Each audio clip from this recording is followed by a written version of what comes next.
Но това, което се случи днес, стана ми изключително грозно и обидно, като разбрах, че се е случило. Тя беше откраднала от парите за бакшиши. Здравейте, аз съм Илко от бъдещето. Най-вероятно сега ще има шапка тук магическа и топка кристална, които ще излязат. Хора, тук съм за да ви кажа, че има една възможност за всички от вас, които са примерно 10, 11, 12 клас, които учат в езикова гимназия или пък сте студенти и учите английски и искате да си усъвършенствате уменията по английски. Имам перфектната възможност за вас. Търся си доброволци, които да ми помагат с писането на субтитри на видеята ми, за да ги има и на английски и съответно заглавията на видеята и описанията на видеята също, така че това е една страхотна възможност за вас да си поизчистите, не поизчистите, ами как се казва, да си напреднете, да си импрувнете, как? А сега да дайте превод на български. Знанията по английски и също да работите, да станете част от моя екип, да се поопознаем малко повече и да работите в една много мотивираща, бих казал, среда. Не знам, Ели ще каже. Тя има вече опит с работата с мен и тя би могла да ви каже, нали, обратна връзка, тук да ви напише: никога не дейте да се съгласявате да работите с Илко. Исках да ви отправя тази възможност. Ако искате, нали, това нещо ви е интересно и искате да разберете повече, и аз също бих искал да разбера повече за вас, пишете ми в Instagram, или ми пишете в Facebook, или ми пишете на имейл адреса. Всички тези неща сега ще излязат по екрана, за да може да ми пишете. И това беше, което исках да ви кажа. Много ще се радвам да бъдете част от моят отбор.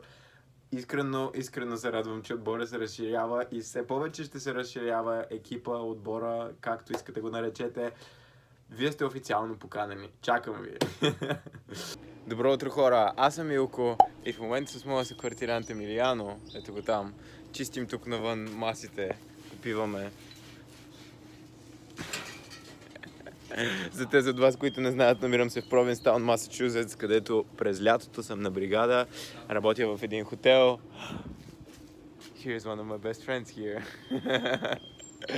Тук съм на бригада през лятото, работя в един хотел, казва се Boat Sleep и правя 1000 неща. Имам 4 работи тук, работя на рецепция, работя като камериер ли се казва, как се казва, не съм сигурен, всеки влог питам.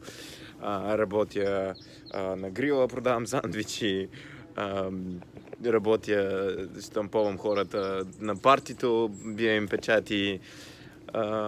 Доста работи правя. Държа се зае. И в момента това, което ме притеснява, е, че вижте какво е времето навън. Изглежда се на всеки момент, че завали. И нас ни накараха, не накараха, помолиха ни да чистим тук, да подсушим навън масите, да сложим възглавничките. Но това, което ме притеснява, че всеки момент, че завали, ще трябва да го правим наново. Опа, наплюх се. Живота ми е една ирония на мен, ами... Да, I'm working, Емилиано. Емилиано. Общо взето това е списъка ми за деня. Тези две стаи искат сервис, т.е. да им се сменят хавлиите и да им се изхвърли букулка. Но много често имат ето такива табелки. Знаете по хотелите, което означава не безпокойте. Затова не влизаме. Другите, останалите искат да им се сменят чашафите. Няма никакви чекават днес, което е хубаво. Ето го Емилиано отново. Сега трябва да проверя какво означава това, че искат да им се сменят чашафите. В смисъл, да, но просто какво друго трябва да се сменя.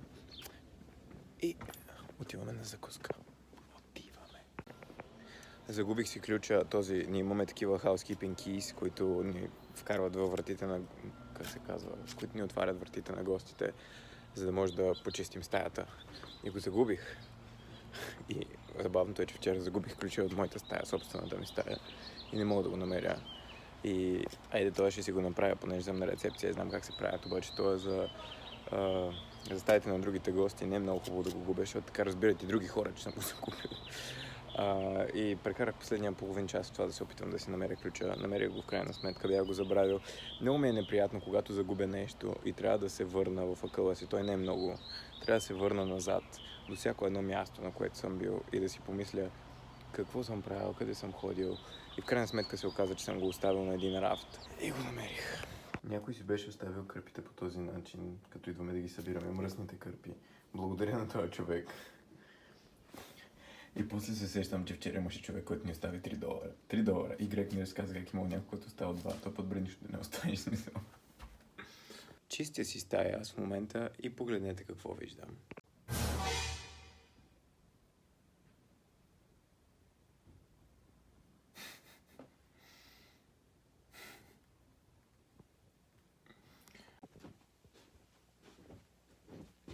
Имам 20 минути да оправя всичко това.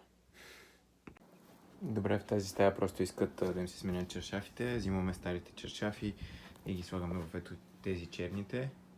След което оттам вече си ги събират и си ги водят къде трябва да ги водят. На другото легло трябва да направя същото. Махам чершафите, слагам ги тук. Тук ги взимат и ги изпират. Сменяме кошата за буклук.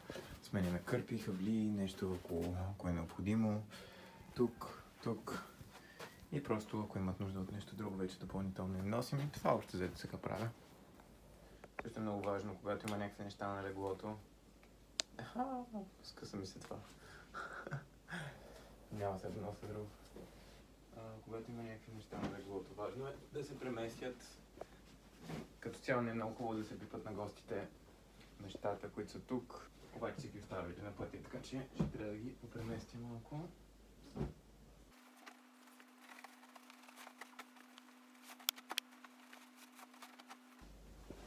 Това нещо не се сменя.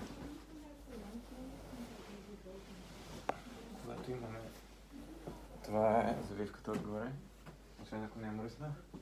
Сменям се тези слушалки отдолу. Този. И този. След което всичко го взимам и го слагам тук. Сега трябва да си взема чершафи. Офисът ни е точно ето тук. Чершафите се намират от тази страна. Това е двойна стая, така че означава, че ето това са за двойните легла. Най-горе са тези неща за вивките, които не се сменят. Тук са тези чершафи, пластичните. Трябва да взема два. Тук отдолу са тези чершафи, които нямат абсолютно никакъв смисъл в моите очи. Но трябва да ги слагаме. Не знам дори защо се използват. И тук има възглавнички. Такова. Това най-вероятно е твърде много, но по-добре да имам повече, отколкото по-малко.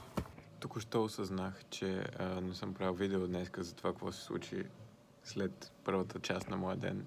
В момента съм на рецепция и тук си изкарвам смяната до 11 часа. Днес съм 15 часа на работа. Това, което се случи до 3 часа бях камериер. Днес в момента съм малко по-изморен, затова изглеждам така малко бавен. След което от 3 до 5 имахме обучение, понеже нали ви казах, че съм човек, който бие печатите на хората по време на нашото прословото Tea Dance Party. Да, имахме такъв security тренинг, тъй като, както знаете, в щатите има доста проблеми от сорта на това, че има доста хора, които стрелят тук и се случват терористични актове и така нататък. И ние трябва да сме подготвени и трябва да мислим и за безопасността на себе си на първо място и също, разбира се, за безопасността на нашите гости на хотела и така нататък. И преминахме през едно такова обучение, което мен ме накара за доста неща да се замисля, когато гледам хората по улицата и кои са гостите, които влизат в хотела, как се държат, как изглеждат и такива работи. Неща, за които в България много не говорим, просто защото не е част от нашата култура. Но на мен определено ми беше изключително интересно да знам повече и да бъда не на щрека ми, просто да знам, да имам предвид, че такива неща е възможно да се случат. И съответно да знаем как да реагираме, нали, в случай на не дай си Боже нещо такова да се случи. Това правихме до 5. После от 5 нататък съм тук. В петък ми е почивния ден. Ще се обуча за позицията на един мой колега Грег, който пази багажа тук на хората, докато не е позволено, примерно, хората да внасят някакви раници и такива работи вътре на партито, защото там се събират доста хора на това парти и може да носиш бомба вътре, нали? Не се знае какво се случва. Така че той им пази чантите, пък те му стават бъкшиш някой път и ние се разбрахме просто, понеже има един почивен ден през седмицата, да може да реално аз да правя тази работа, докато той почива, да си изкарам някакви бакшиши. Така че това се случи днес. Също интересно нещо, което се случи, е, че си загубих ключа, ама аз това май ви го казах. И дойде някакъв човек, който искаше да си резервира стая от улицата, така просто влезе и каза: ами аз дойдох тук днес, защото исках да си купя шапка от един магазин, но той не работеше. Затова искам утре сутринта да отида в този магазин и искам да си взема стая при вас. И ние по принцип тук в хотела имаме такъв регламент, или как се казва там, че трябва поне две вечери да си останал. И затова добре, че беше собственичката на около. Тя е много готина, ние много добре се разбираме с нея. Джил се казва собственичката. Тя много, много ни помогна веднага. Обади се на менеджера, понеже менеджерът днес има почивен ден и ние не сме да го търсим, защото човека има един почивен ден в седмицата. Тук американците много работят. По принцип, само по един почивен ден в седмицата има, особено, нали, като работиш такава някаква сезонна работа. И тя му се обади и дискутираха там и се оказа, че този регламент важи само за през уикенда. За през седмицата е окей. Понеже аз си казах, нали, викам Джил, този човек сега идва, имаме свободни стаи, едва ли някой ще звънне в последния момент, че искам да направя резервация за до вечера, по-добре да продадем стаята, нали, по-добре за хотела. Тя вика: да, много се радвам, нали, че по този начин мислиш и така нататък. И вика: благодаря, че попитахте, нали, че успяхме да решим ситуацията реално. И дори на човека му трябваше паркинг място, тук и всичко оправихме. Аз все още нямам достъп тук до това да правя ключове на хората за стаите, защото използваме една програма и тук има едно...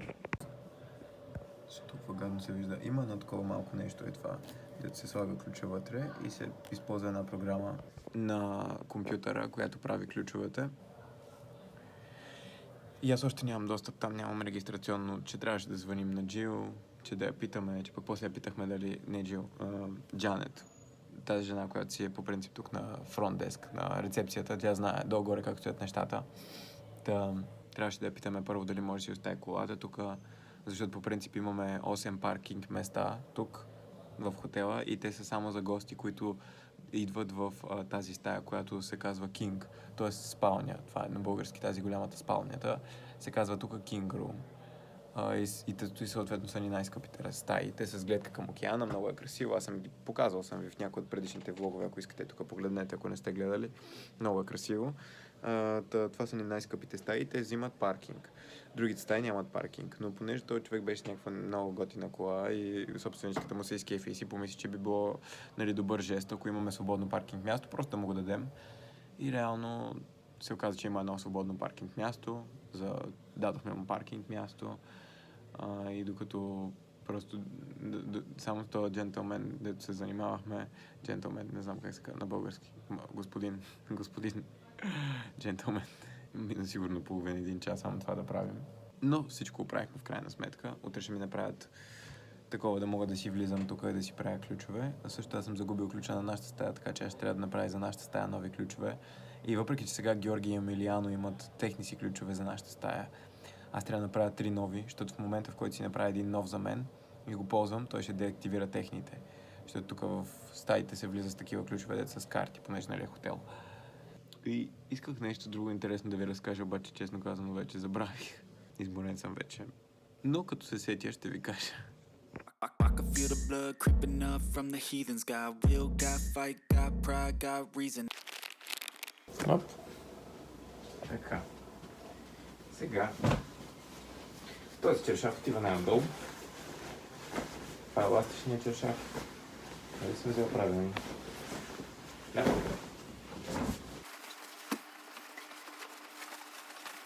Наместим на тук.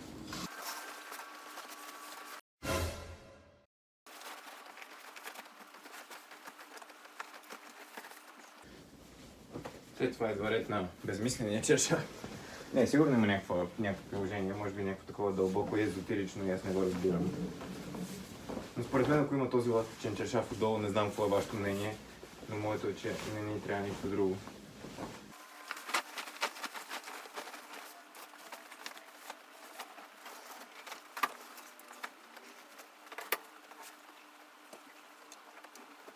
вече не ми трябват ръкавици всъщност. Опс. Сетих се какво съм искал да ви кажа преди малко и не знам изобщо как да забравих толкова. Някакси обидно ми стана, като разбрах за това нещо. Дори не ме засяга лично. Когато ние чистим стаите на хората и сме камериери, хората имат добрата воля да ни оставят бакшиши за това, че им чистим стаята. И имаме една колежка от България. Абсолютно нищо нямам против момичето. Изглежда много свясно. Наистина.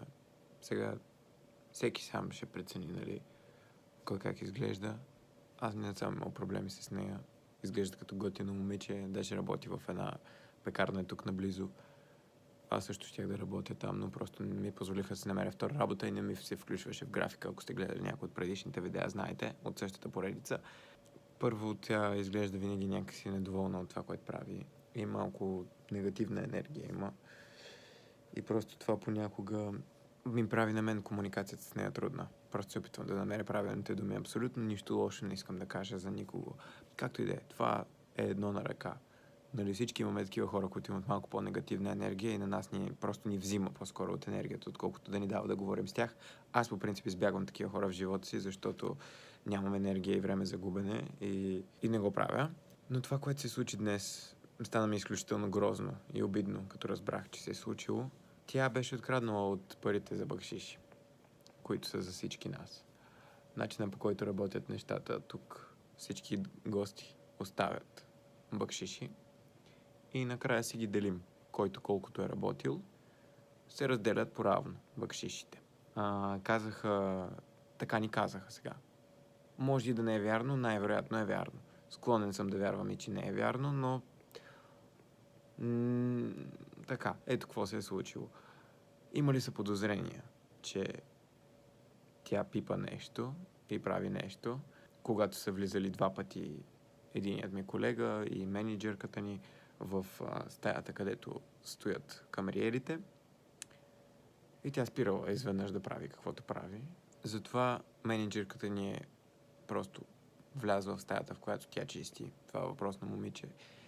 И е сложила $10 банкнота в плика с парите. И си е сложила инициалите на нея.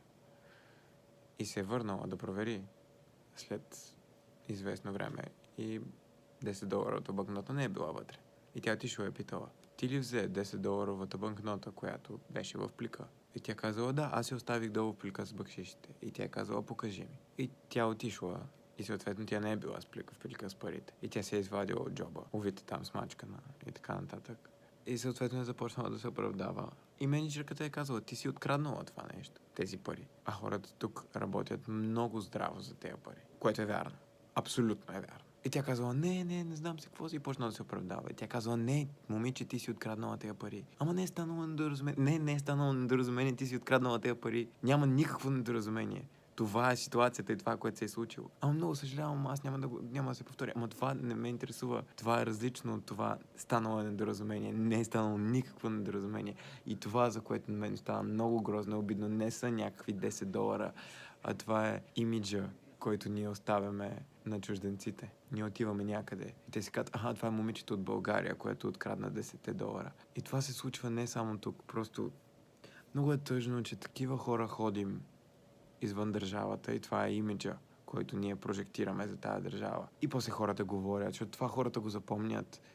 И това, че има други свестни хора, българи, които се трудят наистина, които не искам да звучи някакво патриотично, патетично или по някакъв такъв начин, но хора, които наистина се трудят с двете си ръце и не само искат да направят добро впечатление за себе си, те представят държавата, от която идват.